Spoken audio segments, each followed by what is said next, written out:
नमस्कार, मैं डॉक्टर हेमंत शर्मा। आज आपको बताने जा रहा हूँ ARDS के बारे में, एक्यूट रेस्पिरेटरी डिस्ट्रेस सिंड्रोम।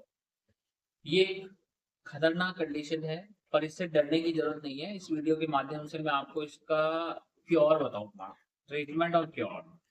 तो इस वीडियो को पूरा समझते हैं। तो पहले जो ARDS होता है, एक्यूट रेस्पिरेटरी डिस्ट्रेस सिंड्रोम, इससे समझ में आ रहा होगा कि जो चीज़ सडन डेवलप हुई है, जिससे रेस्पिरेटरी डिप्रेस हो गया है, रेस्पिरेटरी फेलियर हो रहा है और उसके सिम्पटम्स आ रहे हैं। तो इस टर्म को हम ARDS बोलते हैं। सिंड्रोम मतलब सिम्पटम्स होता है, ठीक है? तो ARDS क्या है?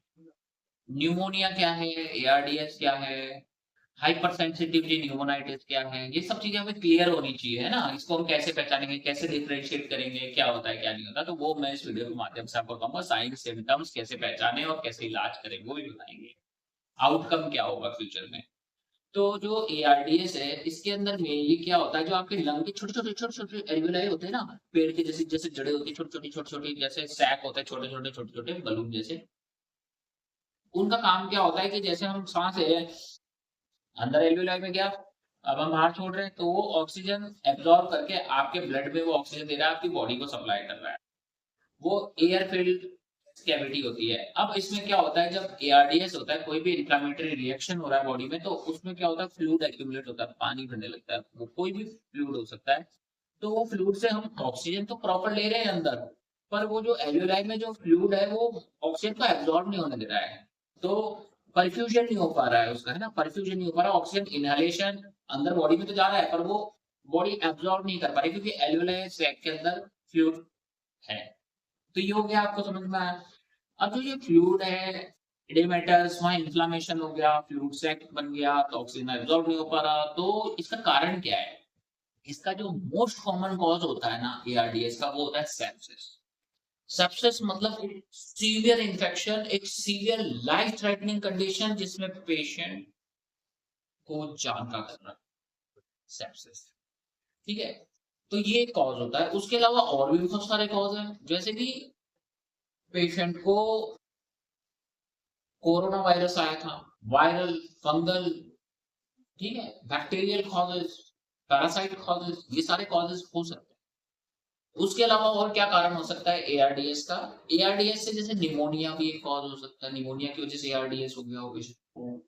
हाइपर सेंसिटिव न्यूमोनाइटिस हुआ हो, ट्रेली करके होता है, आपने सुना होगा, ट्रांसफ्यूजन रिलेटेड लंग इंजरी। इससे भी हो सकता है कि हमने ब्लड ट्रांसफ्यूज़ किया, उससे लंग इंजरी हुआ हो, ठीक है? और कैसे हो सकता है? ये वेंटिलेटर से भी हो सकता है। ARDS वेंटिलेटर एसोसिएट, सारी चीजें मैं डिटेल में समझाऊंगा। पैंक्रियाटाइटिस से आपको उससे ARDS हो सकता है, कोरोना वायरस आया था, मैंने बताया, उससे ARDS हो सकता है। तो ARDS के मल्टीपल कॉजेस हैं, मल्टीपल कॉजेस है। ट्रॉमा, कोई भी इंजरी हुई, चोट चोट लगी, उससे ARDS हो सकता है, ठीक है? आप किसी और बीमारी के लिए एडमिट हुए हैं और आपको ARDS हो गया। अब ARDS जो है, इसके सिम्पटम्स क्या होंगे? पेशेंट लंबी लंबी सांस लेगा, ऐसे गहरी-गहरी, मतलब लंबी-लंबी बहुत तेज-तेज ब्रीथ करेगा, रेस्पिरेटरी बहुत रेट फास्ट हो जाएगा, तो उससे क्या होगा, CO2 वॉश आउट हो जाएगा। तो हम जब एबीजी करेंगे तो हमें फाइंडिंग मिलेगा रेस्पिरेटरी अल्कोलोसिस। रेस्पिरेटरी अल्कोलोसिस, कई बार मेटाबॉलिक एसिडोसिस होगा, उसके बाद पेशेंट रेस्पिरेटरी अल्कोलोसिस में जा रहा है। तो मल्टीपल कॉजेस हो जाएंगे ARDS डेवलप होने के लिए। ARDS कोई मामूली चीज नहीं है, खतरनाक चीज है, पर इसको ट्रीट किया जा सकता है, क्योर किया जा सकता है। पर कैसे करेंगे, ये मैं ही बताऊंगा आपको। हो गया। अब जैसे कई बार क्या होता है, किसी को खून चढ़ा रहे हैं, खून चढ़ा रहे हैं और एकदम से उसको एलर्जिक रिएक्शन हुआ, हाइपर सेंसिटिविटी न्यूमोनाइटिस हुआ, उसके बाद वो ARDS में कन्वर्ट हो सकता है। अब ये जो ARDS है कब डेवलप होता है? जैसे फॉर एग्जांपल पेशेंट को सेप्सिस हुआ, ब्लड ट्रांसफ्यूजन किया, ट्रॉमा हुआ, तो क्या तुरंत डेवलप होगा? तुरंत भी हो सकता है। अगर ARDS 72 आवर्स के अंदर डेवलप होता है, 3 दिन के अंदर-अंदर पेशेंट में डेवलप होता है। अगर 3 दिन के बाद हो रहा है तो हमें लगेगा ये ARDS नहीं है, जो कॉज़ है, कॉज़ के कारण एस्पिरेटरी निमोनिया भी होता है। जैसे हमने उल्टी की, उल्टी हमारी गलती से हमने लंग्स में चली गई, जैसे है ना, आपने एस्पिरेट कर ली, एस्पिरेटरी निमोनिया, तो वो भी बहुत डेंजर है लाइफ के, है ना? वो भी ARDS डेवलप कर सकता है। अब ARDS का एक फंडा होता है, जैसे कि फॉर एग्जांपल ब्लड अभी चढ़ा, या पेशेंट को सेप्सिस आज हुआ, या पेशेंट को एस्पिरेटरी निमोनिया हुआ, उसके बाद अगर तुरंत विदिन आवर्स, कुछ ही समय में अगर एआरडीएस में पेशेंट जा रहा है तो वो बहुत डेंजर है। ध्यान रखना, जितना जल्दी एआरडीएस रेस्पिरेटरी फेलियर में जाएगा वो उतना खतरनाक है, उतना डेंजर है। ठीक है, ये हो गया। उसके अलावा जैसे कि थर्ड डे पे हो रहा है एआरडीएस तो वो कम डेंजर होगा। जितना लेट एआरडीएस डेवलप होगा वो उतना कम डेंजर होगा, पर जितना जल्दी डेवलप होगा वो उतना ज्यादा डेंजरस होगा। अब इसको पहचाने कैसे एआरडीएस है या नहीं है, तो आप एबीडी करा के देख सकते हैं, chest X-ray, CT scan of chest, इससे पता कर सकते हैं। हाइपर सेंसिटिविटी न्यूमोनाइटिस है या एआरडीएस है, तो इसमें पीएफ रेशियो बहुत कम होता है एआरडीएस में। पर हाइपर सेंसिटिविटी न्यूमोनाइटिस में क्या होता है कि पीएफ रेशियो कम तो होता है पर इतना कम नहीं होता जितना एआरडीएस में कम होता है। ये है। उसके अलावा हम देखेंगे कि पेशेंट को ट्रीट कैसे करें, तो मैं हमेशा एक ही बात बोलता हूँ, एक ही चीज समझाता हूँ, ट्रीट द कॉज। अगर आपको कारण पता है एआरडीएस क्यों हुआ है तो पेशेंट की जान आप बचा लोगे, और अगर आपको कारण नहीं पता है तो पेशेंट की जान जानी पक्की है। अगर आप कारण रूल आउट नहीं कर पा रहे, पक्की मतलब 100% तो नहीं, पर फिर भी मोर्टेलिटी रेट, जो जान जाने का रेशियो है वो बहुत ज्यादा होगा, क्योंकि कॉज पता करना बहुत इंपॉर्टेंट है, किस कारण से एआरडीएस हो। कई बार बर्न के पेशेंट को एआरडीएस हो जाता है, कई बार इनहलेशन कोई केमिकल इनहेल कर लिया उससे एआरडीएस हो जाता है, तो हमें पता होना चाहिए कि उस कॉज पे हम काम करेंगे।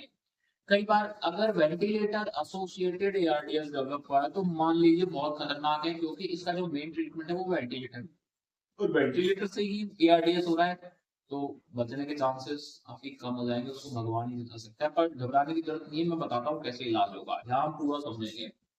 एआरडीएस अगर, इसमें भी स्टेजेस होती है, माइल्ड, मॉडरेट, सीवियर, ऐसे कैटेगरीज होती है। इसमें प्रोलिफरेटिव स्टेज होगा, फाइब्रोटिक चेंजेस आएंगे बाद में, बहुत सारी चीजें होती है ना इनिशियल फेज। तो एआरडीएस का इन्वेस्टिगेशन समझ में आ गया, साइन सिम्टम समझ में आ गया, नीली फुट हो सकते हैं, नीली फिंगर्स हो सकती है, साइनोसिस होगा ना, ऑक्सीजन नहीं जाएगा तो हम वेंटिलेटर पे लेंगे। इसका जो एग्जैक्ट ट्रीटमेंट है वो है मैकेनिकल वेंटिलेशन। ऑक्सीजन दे सकते हैं, स्टेरॉइड्स भी दे सकते हैं एआरडीएस में, जो इन्फ्लेमेशन है, जो फ्लूइड उसको एब्जॉर्ब करने के लिए है ना, तो ये एआरडीएस का रहेगा। अगर फॉर एग्जांपल कोई ब्लड ट्रांसफ्यूजन से एआरडीएस हुआ तो हमें पता है ब्लड ट्रांसफ्यूजन रिएक्शन है, कुछ समय बाद वो जो ट्रांसफ्यूजन रिएक्शन है वो रुक जाएगी, कुछ समय बाद ट्रांसफ्यूजन रिएक्शन रुक जाएगी, तो उसके बाद वो उसका प्रोग्नोसिस अच्छा होगा। अगर ब्लड ट्रांसफ्यूजन की वजह से सेप्सिस में तो हम अच्छा एंटीबायोटिक देंगे, सेप्सिस को कंट्रोल करेंगे तो पेशेंट वेंटिलेटर से बाहर आ जाता है 72 आवर्स के अंदर अंदर, ध्यान रखिए। अगर पेशेंट को कोई इनहेलेशन बर्न है या कुछ भी है तो उसको भी अगर हम कॉज जान पा रहे हैं, कारण जान पा रहे हैं और फिर हम इलाज कर पा रहे हैं ना, तो हमें सक्सेस का 100% श्योरिटी हो जाता है कि आप 99% सक्सेस पाओगे। पर अगर आपके पास कॉज नहीं है, एआरडीएस क्यों हुआ है, और आप भटक रहे हैं कॉज को ढूंढने के लिए, तो पेशेंट खतरे में है, लाइफ थ्रेटनिंग सिचुएशन है। पर आपके पास कारण है, आपको पता है that is the cause, that is the treatment, तो पेशेंट ठीक होगा। इसमें ऑक्सीजन थेरेपी ले सकते हैं, सीपैप पे ले सकते हैं, या मैकेनिकल वेंटिलेशन पे ले सकते हैं, स्टेरॉइड दे सकते हैं, एंटी इंफ्लेमेटरी दे सकते हैं, एंटीबायोटिक्स दे सकते हैं, अच्छा न्यूट्रिशन दे सकते हैं। न्यूट्रिशन एक बहुत इंपॉर्टेंट चीज है जिसको सब नेग्लेक्ट करते हैं। अगर आप न्यूट्रिशन नहीं दे रहे तो बॉडी हील नहीं होगा, ध्यान रखना। एल्बुमिन डेफिशिएंट है, प्रोटीन डेफिशिएंट है, तो बॉडी रिकवर नहीं होगा। इसके पीछे बहुत लॉजिक है, हर वीडियो में मैं समझाता हूँ, कान खोल के दिमाग खोल के समझे, यही इंपॉर्टेंट है जिंदगी बचाने के लिए, क्योंकि आपका बॉडी ही आपको ठीक कर सकता है। ये तो सेकेंडरी चीजें जो हम उनको होने से रोकेंगे। अगर आपकी बॉडी में कोई घाव है तो उसको दुनिया में कोई दवाई नहीं बनी है जो घाव को भर दे, आपका बॉडी भी उसको हील करेगा, आपका जो बॉडी का न्यूट्रिशन है वही उसको हील करेगा। जो मेडिसिन दी जाती है वो सूजन कम करने के लिए दी जाती है, इन्फेक्शन रोकने के लिए दी जाती है, पर घाव भरने की कोई दवाई नहीं होती है। ध्यान रखना, ये कान खोल के सुन लो, घाव आपका बॉडी खुद भरता है। आपके पैर में घाव है तो आपका बॉडी भी खुद भरेगा। तो बॉडी का इसलिए बताते ना कि ये पेशेंट का ठीक हो रहा है, ये नहीं ठीक हो रहा, दोनों का सेम ट्रीटमेंट था, सेम दवाई थी, तो दोनों के फैक्टर्स अलग है, न्यूट्रिशन स्टेटस अलग है। तो वीडियो अच्छा लगता है लाइक करें, चैनल पर नए सब्सक्राइब कर लें। अगर आपको भी पेशेंट को एआरडीएस है या ऐसा कोई सिचुएशन डेवलप हुआ है सांस से रिलेटेड, तो व्हाट्सएप नंबर मेरा इस वीडियो के डिस्क्रिप्शन में, कृपया डायरेक्ट कॉल ना करें, व्हाट्सएप पे जाए, मैसेज करें, अपना अपॉइंटमेंट बुक करें। लास्ट में थैंक यू, धन्यवाद, गुड बाय, नमस्कार।